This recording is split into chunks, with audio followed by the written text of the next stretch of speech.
Hello, year one, and welcome to Wednesday's English lesson. So remember, watch the video on the story of Jack and the Beanstalk. So you've got it fresh in your head, okay? Now, for today's lesson, you will need a piece of paper and a pencil, okay? So let's start. Oh, what's this? Did you see? I went for a walk this weekend, and on my walk, I saw this giant footprint. Whose do you think it could be?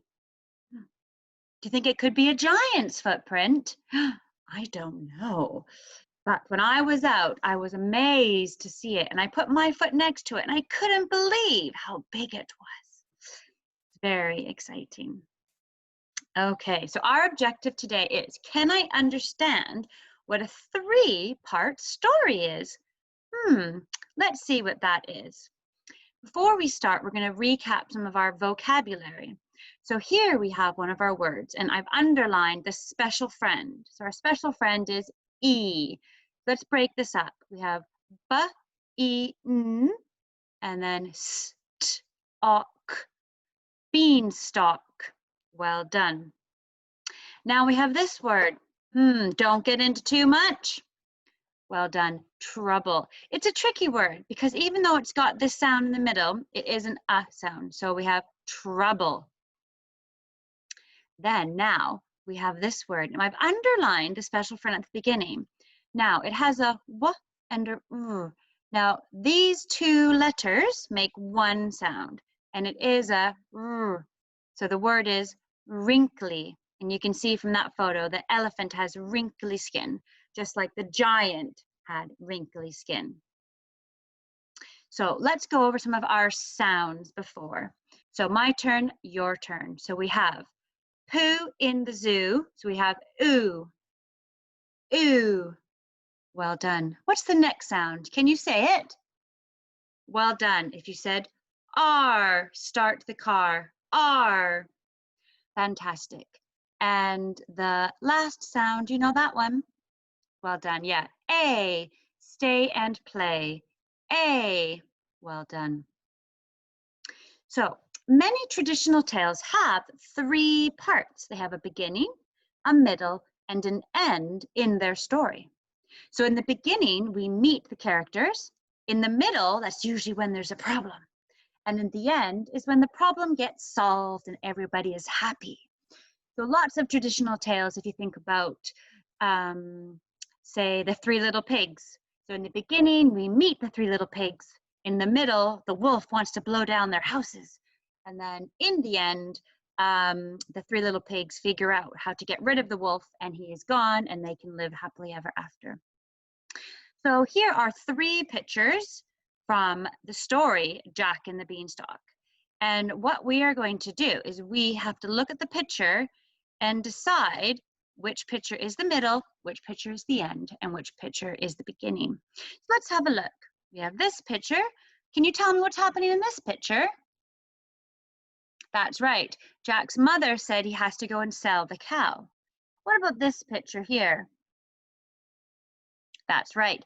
The giant looks like he's falling from the beanstalk. And there's Jack and his mother with the golden hen, and they seem to have lots of money and they're very rich now. And this picture, that's right, the giant has come out and he is looking for Jack.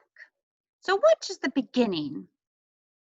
That's right, it's when Jack and his mom have to go and sell the cow. Now, what's the problem in the story? Well done. It's the middle of the story. So it's when Jack, let me just move this around, sorry. It's when Jack and his goes up to the beanstalk and he has to try and escape from the giant. And that means the end is when the giant falls down from the beanstalk and Jack and his mom live happily ever after with lots of money, and they have the golden hen. So the beginning, the middle, and the end. If you think about one of your favorite stories that you wrote about and maybe retold last week, think about, oh yeah, the beginning, the middle, the end. What are the three parts of that story as well? So for your task today is I want to see if you can write me three sentences, a sentence from the beginning, a sentence from the middle, and a sentence from the end. If you can't remember, you can watch the video from on the YouTube channel, and it can remind you if you need some reminding, okay?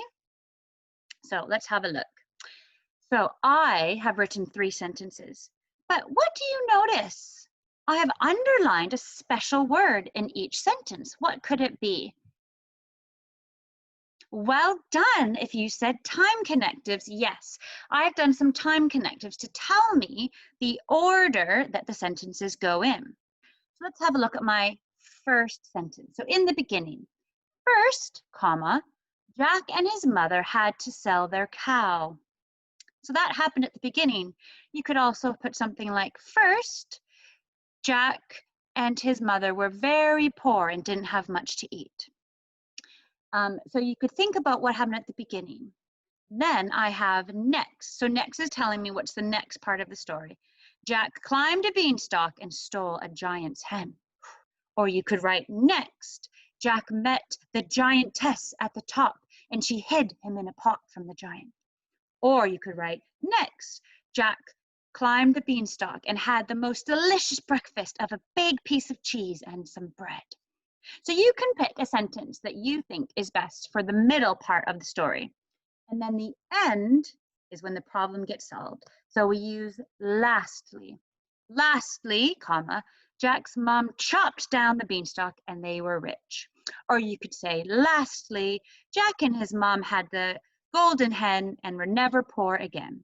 Or lastly, Jack's mom used an axe to chop down the beanstalk and the giant flew away. So you can pick the 3 sentences, but it's one from the beginning, one from the middle, and one from the end. And you can use first, next, or lastly. What else could I do instead of lastly? Well done if you said finally. I could use finally. Also, what about instead of next? I could use then. I could use after. Well done. So think of those time connectives in your sentence. So remember, check that they make sense. Check you used a capital letter at the beginning. And if I go back here, a capital letter, let me just highlight it, in Jack's name, because Jack is the name of the character of the boy. So that's why we have a capital letter for Jack. So capital letter, and check that you've used a full stop at the end, and don't forget your finger spaces. Okay, so what I would like you to do is do your 3 sentences, and you can either, if you want, get your adult to record you telling me 3 sentences if you don't want to write them. And then what I would like you to do is then pause the video now once you've finished. And what we're going to do is there's 2 parts to this lesson. The second part is going to be a hold a sentence. So finish your 3 sentences with your first, then, finally, or what you would like. Tell me them, and then you can continue on to the next part, which is hold a sentence. Okay? Okay, well done. So I hope you've enjoyed doing your 3 sentences. So we're going to do hold a sentence now. So my turn. He sold his cow. He sold his cow. He sold his cow. Well done. So I'm going to write it out, and then I'd like you to give it a try.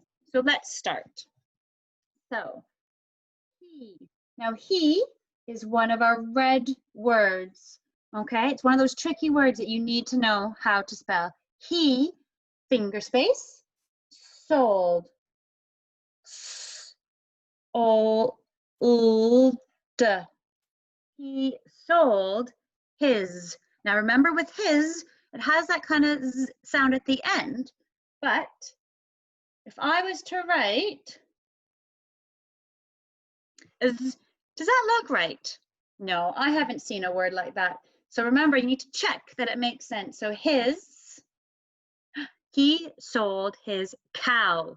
Now cow has one of our special friends that we've been learning, cow, and a full stop.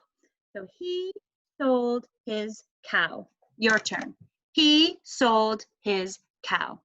Perfect. Can you pause the video and can you write that sentence underneath your English work for today. And when you're ready to mark it, press play and we'll go through it. Okay, so let's have them look. He, have you done a capital letter? And an E, well done. Sold, O, the letter A, U, D. His, remember that's the tricky. Did you put a sound? Give it a tick.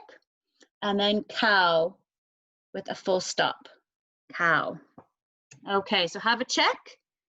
Remember if you made a mistake, just all right, just fix it. Take a photo and put it up on Tapestry. Now, some of you have been doing some really great work. Actually, I just say a lot of you have been doing some really great work. And it's been really good to see your neat handwriting, your neat printing, because it's really important to do your best at home as well as what you do at school. So well done. You've all been working really, really hard, and I really hope that you're enjoying these videos, and especially English now with learning about Jack and the Beanstalk. So take care, enjoy the rest of your day, and I will see you soon. Bye.